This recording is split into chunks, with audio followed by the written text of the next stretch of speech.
Hi, mi! Welcome once again to my unboxing series. Ayan, mga mi. Asan yung aking gunting, mga mi? Baka nandiyan sa inyo. Trust. Ayan, let's open up another parcel. Ayan. Ano titita ni seller? Trust. Kung ano meron. Nakalimutan ko na kung ano itong mga niya. Nga pala mga mi, sa mga nagtataka dyan, ba't ang dami kong parcel? Mga mi, binili ko to ha. Wala mga free samples dito. And, ay. Ito na.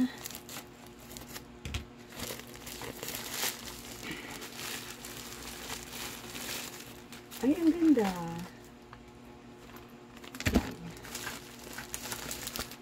Ayan. Anyway, madami akong in-order dito sa seller na to kasi back to school na nga, diba? Papaliwanag yun. So, yun. What's inside the parcel is the color pencil na 24 pieces. Ayan siya. Mahaba naman. O, diba? Back to school ang drama. Tapos, yes.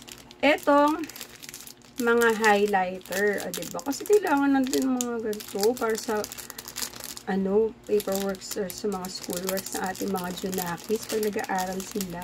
Hindi mabuksan. So, ayan. Namili din ako ng highlighter for today's video. Ayan. Nagtataka siguro kayo. Kami tayo binibili din mami na to. Ang bilingera. So, yun. Ay, ang cute.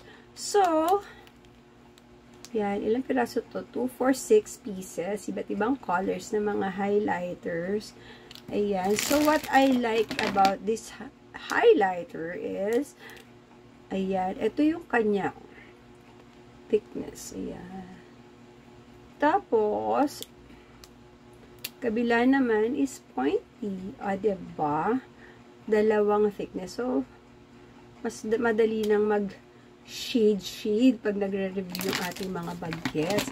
Hopefully, ma-inspire sila, no, sa colorful ng shades na to, ng mga highlighter na to. Diba? Pag nag-aaral tayo, naalala nyo yun, may pagguhit-guhit ang peg. And, ito talaga yung pinaka-hihintay ko. So, what's this? It's a 30 pieces na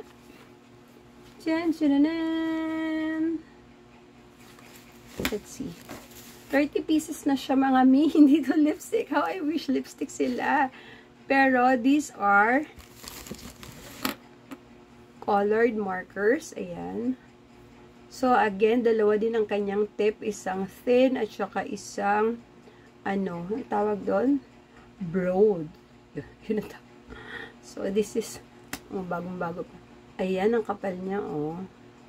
Kasi kapal na mukha ko yan. Kapal. And then, pag bet mo naman, nipis, ayan lang siya. Ah, diba? Wala na excuse yung ating mga bagets. Kompletos ricados na, right? Hindi na silang mag-school. Oops, oops, oops. Wait, there's more. Eto, bumili din ako na to. Ano ba ito? Iyon, yung panglinis ng tenga, mga mi. Siyempre, para malinis ang tenga ng ating mga anak at ready na sila makinig sa kanilang mga teachers. Ayan. I prefer using this one kesa sa cotton buds. Yung cotton buds sa mga outer ear lang yan, outer ear.